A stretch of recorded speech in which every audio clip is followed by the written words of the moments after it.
Hello YouTube. In a recent installment of the Hypertrophy series, we discussed the difference between muscular and cardiovascular fatigue.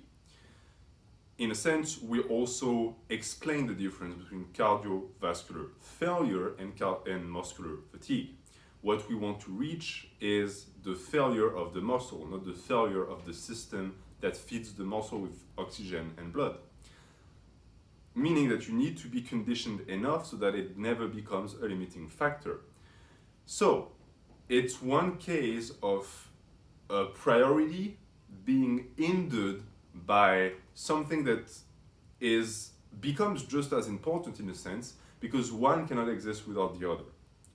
For example, if you want to reach a high tonnage for your lower body and you want that tonnage to result in hypertrophy, the issue you're going to face fairly quickly is that if you don't have any cardio or stamina, you're not going to accomplish that in any reasonable amount of time. Why? Because you're going to gas out. Doing any amount of high weight squats or high weight deadlift for a lot of reps is going to result in a high tax being put on your cardiovascular system, your lungs and your heart. Your system needs to pump the blood, it needs to keep the oxygen going to keep you going. But if you don't have that cardiovascular resistance and endurance, what happens? You're going to be limited by it. So you're going to stop your set, not because your muscles can't push anymore, but because the system that provides the muscle with the energy they need is not able to keep doing that. This is also why doing very high reps on the squats is so challenging. It's called widow makers. Try and do 20 reps of squat with a challenging weight.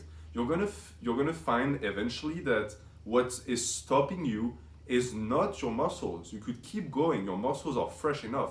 It's just that you're going to be gasping for air and you're going to re-rack that bar before you even realize what you're doing. And this is a bad thing. Because if you train every day, eventually this inability you have of completing your workouts or even your sets is going to result in a loss of tonnage, which is also going to result at the end of the day in a loss of size.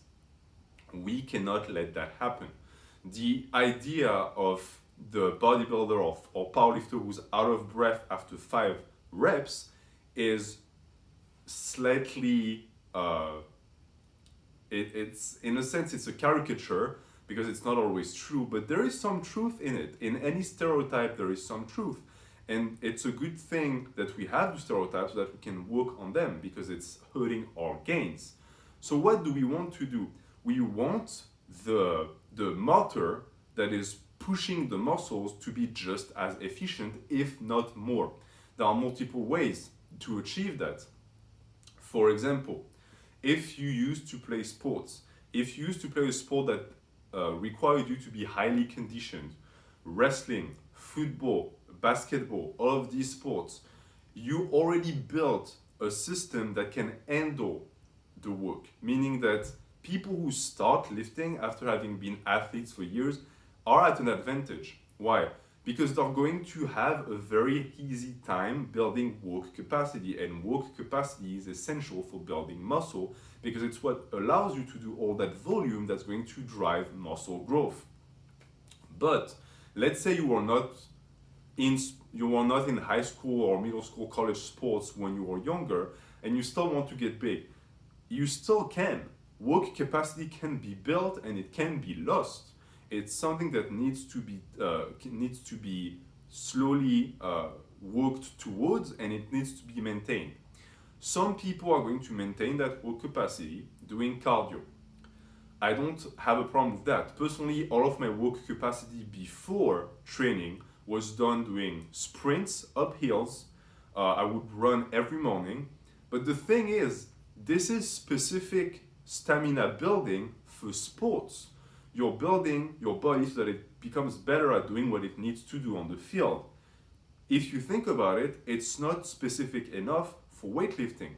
You need your conditioning to be in relation to what you do. If you're a weightlifter, you should find a way to program conditioning, some people call it GPP, within your program using aspects of the discipline you're going to use on the day when you have to lift that heavy weight or you have to do that set of squat that's going to really tax your heart and lungs.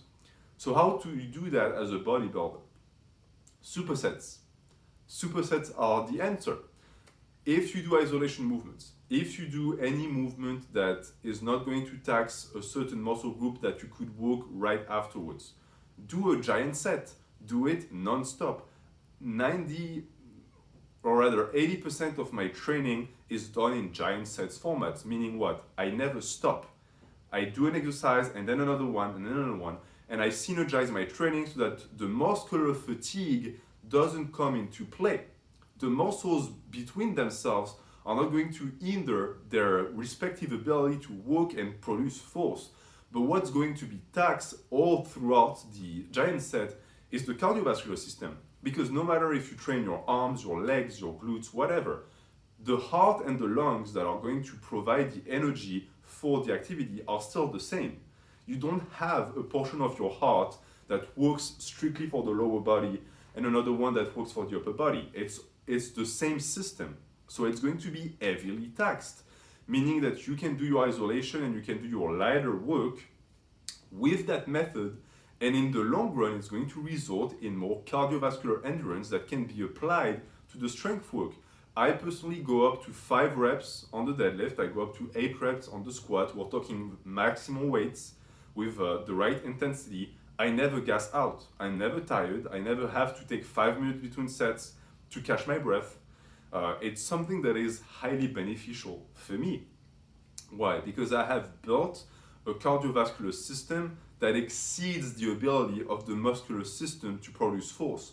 So I'm never going to be limited. And even though my muscular capabilities and strength and endurance goes up as I get stronger and the muscles get bigger, this gets bigger too. Why? Because during my giant sets, I use the weight that is there. So this gets more challenging, the weight gets more challenging. So as this rises as well. I never do cardio. I haven't done cardio in 3 years, but I have pretty insane stamina, both in my muscles and in my lungs and heart. And those two help me train 2 to 3 hours a day, 6 days a week, and make constant gain because they are balanced. You don't want one to be higher than the other. And on the flip side of that, you don't want that to be all the way there and this to be here. What's the point of, if you want to build muscle, what's the point of being a cardio machine if you never push the muscular endurance there? If that was the case, you could also focus more on strength work, and this won't even regress. It will stay here, and you can wait until this catches up.